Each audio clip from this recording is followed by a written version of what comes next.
أعوذ بالله من الشيطان الرجيم. بسم الله الرحمن الرحيم.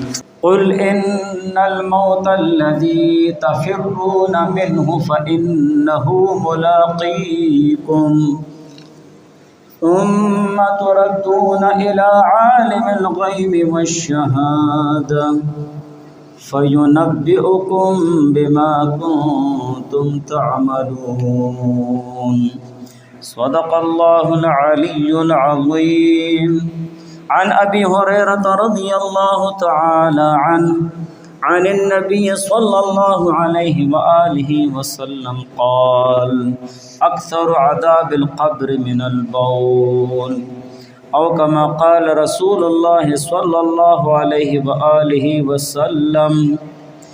قال الله تبارك وتعالى في شأن حبيبه: إن الله وملائكته يصلون على النبي يا أيها الذين آمنوا صلوا عليه وسلموا تسليما. اللهم صل على محمد كما تحب وترضى له. اللهم صل على محمد وأنزله المقعد المقرب عندك يوم القيامة. جزا الله عنا محمدا صلی اللہ علیہ وآلہ وسلم ما هو أهله. رب اشرح لي صدري ويسر لي أمري واحلل عقدة من لساني يفقهوا قولي. سامعین محترم، عالم برزخ قبر کے متعلق شروع سے بات چلی آ رہی ہے کہ قبر کی جو زندگی ہے تو اس قبر کے اندر مومن مسلمان جب دنیا سے انتقال کر جاتا ہے تو عالم برزخ میں چلا جاتا ہے، اور عالم برزخ میں قیامت تک پڑا رہے گا. اور اسی عالم برزخ میں، عالم قبر میں، قبر کے اندر زمین کے نیچے، زمین کے اوپر مومن مسلمان کے جو اعمال ہوتے ہیں انہی اعمال کے مطابق زمین کے نیچے اس کے ساتھ معاملہ کیا جاتا ہے. اگر زمین کے اوپر اس کے اعمال اچھے ہوتے ہیں، نیک اور صالح ہوتا ہے، اللہ اور اس کے رسول کے احکامات کے مطابق اپنی زندگی گزارتا ہے، تو قبر کے اندر بھی اسی طرح اس کے ساتھ معاملہ کیا جائے گا. اور اگر حالت اور کیفیت ایسی نہ ہو زمین کے اوپر ایک انسان اور ایک مومن مسلمان کی، تو قبر میں اس کے ساتھ وہی معاملہ کیا جائے گا. عالم برزخ میں وہی معاملہ اس کے ساتھ کیا جائے گا. اور حضور علیہ السلام نے عالم برزخ کی سیر کی. حضرت جبرائیل علیہ السلام اور میکائیل علیہ السلام حضور علیہ السلام کو لے گئے خواب کی حالت میں، اور عالم برزخ، عالم قبر، قبر کے اندر کے حالات سے حضور علیہ السلام کو واقف فرمایا کہ جو جو لوگ زمین کے اوپر ایسے ایسے گناہوں میں مبتلا ہوں گے ان کے ساتھ ایسا معاملہ کیا جائے گا. اگر وہ سودخور ہیں، زناکار ہیں، بدکار ہیں، بے نمازی ہیں، روزے نہیں رکھنے والے ہیں، زکوٰۃ نہیں دینے والے ہیں، یا اسی طرح دوسرے احکامات اللہ تعالیٰ کے توڑنے والے ہیں. اور میں نے پہلے بھی ایک واقعہ ذکر کیا تھا، جب یہ آیت ہم نے پڑھی یا ایھا الذین آمنوا ادخلوا فی السلم کافہ، پوری تفصیل انشاءاللہ زندگی رہی تو اس پر کروں گا. ادخلوا فی السلم کافہ، اللہ تعالیٰ مومن مسلمانوں سے فرماتے ہیں کہ اے مومنوں پورے کے پورے اسلام میں داخل ہو جاؤ. یا ایھا الذین آمنوا، اے ایمان والو، ادخلوا، داخل ہو جاؤ، فی السلم کافۃ، اسلام میں پورے کے پورے داخل ہو جاؤ. مفسرین حضرات فرماتے ہیں کہ آپ کا جسم یہ بھی پورا کا پورا اسلام میں داخل ہو جائے، اس جسم سے تمام نیک اور صالح اعمال کرتے رہو، نافرمانی سے بچتے رہو، اور تیرا دل و دماغ اور سوچ بھی اسلام میں پوری داخل ہو جائے۔ اگر آپ کی سوچ اور آپ کا ارادہ اور آپ کی فکر اسلامی نہ ہو تو تب بھی آپ اس آیت کے مصداق نہیں بن سکتے ہو، کامل اور مکمل مومن مسلمان نہیں بن سکتے ہو۔ اور ایک واقعہ فقہاء نے لکھا ہے، مشہور واقعہ ہے، کہ ایک مومن مسلمان تھا، عالم تھا، پرہیزگار تھا، پارسا تھا، بہت نیک اور صالح تھا، لیکن وہ ایک بات کیا کرتا تھا، جب اپنی گھر والی سے حاجت پوری کر لیتا تو وہ ایک بات کرتا کہ عیسائیت میں ایک چیز اچھی ہے کہ نہانے کی ضرورت نہیں ہوتی ہے۔ دوسری طرف اس عالم کی یہ تمنا تھی کہ اسے مدینہ منورہ میں دفن کیا جائے، اور اسی طرح تیسری طرف ایک عیسائی لڑکی جو ایک مسلمان شخص سے وہ ٹیوشن پڑھا کرتی تھی، وہ مسلمان ہو گئی ماں باپ سے چھپ کر، اور اسی حالت میں دنیا سے چلی گئی۔ عیسائیوں نے اس کے ساتھ وہی معاملہ کیا کہ عیسائیوں کے قبرستان میں اسے دفن کر دیا۔ وہ عالم وفات پا گئے، اتفاقاً وہی مدینہ منورہ میں اسے دفن کیا گیا۔ کچھ عرصہ گزرا، کچھ ایسا معاملہ ہو گیا کہ اس عالم کی قبر کھودنی پڑی، کسی سے کچھ گر گیا تھا، جو بھی تھا۔ جب اس عالم کی قبر کو کھودا گیا تو وہاں پر وہ عیسائی لڑکی پڑی ہوئی تھی، تو شور مچ گیا، دور دور سے لوگ آ گئے، کیا مسئلہ ہے، کیا اتفاق سے اس عیسائی لڑکی کو جو مسلمان ہوئی تھی چھپ کر، اسے ٹیوشن پڑھانے والا وہ استاذ بھی وہاں موجود تھا۔ اس نے کہا میں تو اس بچی کو جانتا ہوں، یہ میرے پاس پڑھا کرتی تھی، چھپ کر مسلمان ہوئی اور فلاں دن فوت ہوئی، اتنا عرصہ ہو گیا۔ لوگوں نے کہا یہ کہاں کی ہے؟ انہوں نے کہا فلاں جگہ کی۔ وہاں گئے، اس کی قبر کھودی تو وہاں وہ عالم پڑا ہوا تھا۔ تو اس عالم کی بیوی سے پوچھا گیا کہ آپ ہمیں بتائیں کہ یہ تو بہت نیک اور بزرگ انسان تھا، یہ کیسے یہاں پر آ گیا ہے، یہ کیا ماجرا ہے؟ تو انہوں نے بتایا کہ میرا شوہر، میرا خاوند بہت نیک اور صالح تھا، میں نے اس سے کوئی ایسی چیز نہ دیکھی نہ سنی جو قرآن اور حدیث اور اسلام کے خلاف ہو۔ البتہ ایک بات اس کے منہ سے نکلا کرتی کہ عیسائیت بھی کیا مذہب ہے، نہانے کی ضرورت ہی نہیں۔ اگر ہم اپنے آپ اپنے گریبان میں سوچے تو ہم دن بھر ہزاروں باتیں اس زبان سے نکالتے ہیں، تو کیسے ہمارا دل و دماغ، ہمارا جسم پورا کا پورا اسلام میں داخل ہے؟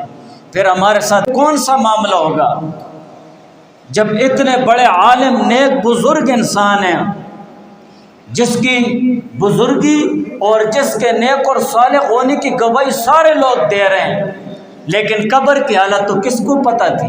عالم برزخ کی کیفیت کسے معلوم تھی کہ اس کے ساتھ کیا ہوگا؟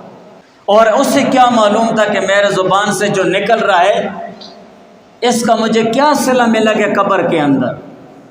ایسے ہم ہزاروں باتیں زبان سے نکالتے ہیں۔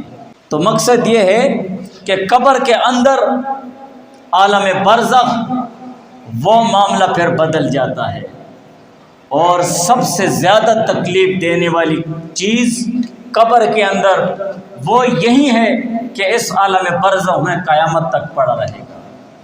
جب تک قیامت نہیں ہوگی اس وقت تک اس کے ساتھ اسی کے اعمال کے مطابق معاملہ ہوتا رہے گا۔ زمین کے اوپر اگر نیک اور صالح تھا، قبر کے اندر بھی نیک اور صالح والوں کا اعمال ہوگا۔ اور یہ جو حضور علیہ السلام کا خواب مبارک ذکر ہو گیا کہ کئی طرح کے گناہوں میں مبتلا لوگوں کو کیسے عذاب ہوگا۔ اسی طرح ایک حدیث میں ہے، ابو ہریرہ رضی اللہ تعالیٰ عنہ سے روایت ہے، حضور علیہ السلام نے فرمایا اکثر عذاب القبر من البول، کہ اکثر عذاب قبر وہ پیشاب کی چینٹوں سے نہ بچنے کی وجہ سے ہوتا ہے۔ آج ہمارے معاشرے میں کیسی کیفیت ہماری بنی ہوئی ہے، کسی کو یہ بھی معلوم نہیں ہوتا ہے کہ استنجا کیا چیز ہے، استنجا خشک کیسے کیا جاتا ہے، استنجا کن چیزوں سے کیا جاتا ہے، کن سے نہیں، فرض علم ہے نا، فرض علم۔ پہلے یہ حدیث کئی مرتبہ آگے پیچھے آئی ہیں بیانات میں، آج پھر آ گئی ہے۔ اور فرض علم کے متعلق بھی کئی مرتبہ یہ بات آئی ہے، طلب العلم فریضۃ علی کل مسلم و مسلمۃ، کہ علم کا حاصل کرنا ہر مومن مسلمان مرد اور عورت پر فرض ہے، اتنا علم کہ وہ اپنی زندگی اس پر گزار سکے۔ فرض علم فقہا فرماتے ہیں کہ مومن مسلمان جو کام کرتا ہے، جس کام اور جس فیلڈ میں وہ جانا چاہتا ہے، اس کے متعلق اس سے احکام سیکھنا فرض ہو جاتا ہے۔ اگر آپ پیشاب کرنا چاہتے ہیں، پیشاب کے مسائل آپ کو آنا چاہیے۔ آپ وضو کرتے ہیں، وضو کیا آنے چاہیے۔ نماز پڑھتے ہیں، نماز کیا آنی چاہیے۔ مالدار ہو گئے ہو، زکوٰۃ دے رہے ہو، زکوٰۃ کیا آنی چاہیے۔ نکاح کر رہے ہو، نکاح کیا آنے چاہیے۔ طلاق دے رہے ہو، طلاق کیا آنے چاہیے۔ میاں بیوی بن کر زندگی گزار رہے ہو تو اس کے متعلق آپ کے ذہن میں تو کچھ ہونا چاہیے، اسی لیے اس کے ساتھ بھی تمہاری زندگی جڑی ہوئی ہے، اس کے بھی کچھ احکام ہیں، اس کی تیرے ساتھ زندگی جڑی، تیرے بھی کچھ احکام ہیں۔ آپ پار معاشرے میں آ رہے، خرید و فروخت کر رہے ہیں، اس کے بھی مسائل آپ پر، آپ کی طرف متوجہ ہو جاتے ہیں، ان کا سیکھنا فرض ہو جاتا ہے۔ آپ کاروبار کر رہے ہیں، آپ پر کاروبار کے مسائل سیکھنا فرض ہو گیا ہے۔ آپ تجارت کر رہے ہیں، آپ نوکری کر رہے ہیں، آپ ایک کام کر رہے ہیں، اس کے متعلق آپ کو مسائل سیکھنا آپ پر فرض ہو گیا ہے۔ اب ہم خود سوچیں، ہم میں سے کس کو اتنا فرض علم یاد ہے؟ کون سیکھ رہا ہے؟ جو خود نہیں سیکھ رہا ہے اسے بھی اسی طرح اس کا گناہ ہوتا رہے گا، اسی لیے فرض چھوٹ گیا ہے۔ جو ماں باپ اپنے اولاد کو نہیں سکھا رہے ہیں، ان کو اپنے اولاد کو فرض علم نہ سکھانے کی وجہ سے، فرض چھوٹنے کی وجہ سے ان کو بھی قیامت تک گناہ ہوتا رہے گا۔ اور ان کو فرض علم نہ سکھانے کی وجہ سے، جہالت اور جاہل ہونے کی وجہ سے جس گناہ میں وہ مبتلا ہوں گے، ماں باپ کو پورا حصہ اس میں پہنچتا ہے۔ وہ سکھاتے اسے فرض علم۔ ہمارے آج ایسے مسلمان بھی ہیں، وہ حج پر جاتے ہیں، حج کے ضروری احکام، وہ حج کیمپ وغیرہ جو بھی ہے وہ سکھاتے ہیں، لیکن اکثر ایسے بھی ہوتے ہیں کہ ان کو بالکل کچھ، ان کے پلے کچھ پڑتا ہی نہیں ہے، جس کی وجہ سے ان کا حج ضائع ہو جاتا ہے۔ عمرے پر لوگ جاتے ہیں، ان کا عمرہ ضائع ہو جاتا ہے، ان کے عمرہ قضا ہو جاتا ہے، ان کے ذمہ فاسد ہو جاتا ہے، ٹوٹ جاتا ہے، کیوں؟ پتہ ہی نہیں ہوتا ہے۔ اگر پتہ لگ بھی جائے، یہاں سے وہاں ہو جاؤ، بھول جاتا ہے۔ مقصد یہ نہیں، فرض علم نہیں۔ ہماری نمازوں کی کیفیت دیکھو، ہمیں یہ پتہ ہی نہیں ہے کہ نماز میں فرض ہے۔ پہلے تو یہ سیکھنا ہے کہ فرض ہے کیا چیز، بنیاد سے بات لینی ہے۔ جب فرض کی قدر اور اہمیت جان لی ہے تو پھر آدمی زندگی میں بھی کبھی بھی فرض نہیں چھوڑتا ہے۔ واجب کیا چیز ہے، سنت کیا چیز ہے، مستحب کیا چیز ہے۔ تو اسی طریقے کے ساتھ اکثر عذاب قبر وہ پیشاب کے چینٹوں سے نہ بچنے کی وجہ سے ہوتا ہے، اور صرف اپنی پیشاب کے چینٹے نہیں ہیں، بلکہ آپ نے جانور پالے ہوئے ہیں، پیشاب کر رہے، پخانہ کر رہے، آپ لاپرواہی کا مظاہرہ نہیں کریں گے، خط الوسط بچنے کی کوشش کرو۔ بچہ پیشاب کر رہا ہے، آپ لاپرواہی کا مظاہرہ نہیں کریں گے، خط الوسط بچنے کی کوشش کرو۔ اور اسی طرح ابو امامہ رضی اللہ تعالیٰ عنہ سے روایت ہے، حضور علیہ السلام سے روایت فرماتے ہیں، اتقوا البول فإنه اول ما يحاسب به العبد في القبر، کہ پیشاب سے خود کو بچاؤ، اسی لیے کہ قبر میں سب سے پہلے اس کے متعلق حساب ہوگا، اس کے متعلق حساب ہوگا۔ اور اسی طرح قتادہ رضی اللہ تعالیٰ عنہ سے روایت ہے، عن انس، وہ انس رضی اللہ تعالیٰ عنہ سے روایت کرتے ہیں، انس رضی اللہ تعالیٰ عنہ حضور علیہ السلام سے روایت فرماتے ہیں، قال کہ حضور علیہ السلام نے فرمایا، فتنۃ القبر من ثلاث، کہ عذاب قبر اکثر اور بیشتر تین چیزوں کی وجہ سے ہوتا ہے۔ عذاب قبر کو بہت زیادہ دخل ان تین چیزوں میں ہے۔ ان تین چیزوں کی وجہ سے اکثر عذاب قبر ہوتا ہے، من الغیبت، غیبت کی وجہ سے، والنمیمت، اور چغلخوری کی وجہ سے، والبول، اور پیشاب کی چھینٹوں سے نہ بچنے کی وجہ سے۔ آج ہم مومن مسلمانوں میں سے ہر دوسرا تیسرا فرد، وہ عورت ہے یا مرد ہے، چھوٹا یا بڑا، ان تین چیزوں میں مبتلا ہے۔ غیبت ہم ہر جگہ کرتے ہیں،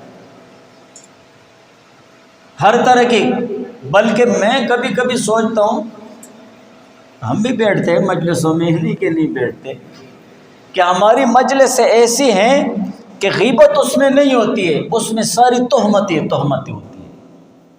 ذکر کا اخاک بما یکرہ، حضور علیہ السلام نے صحابہ سے فرمایا مل غیبت ہوگی، غیبت کیا چیز ہے؟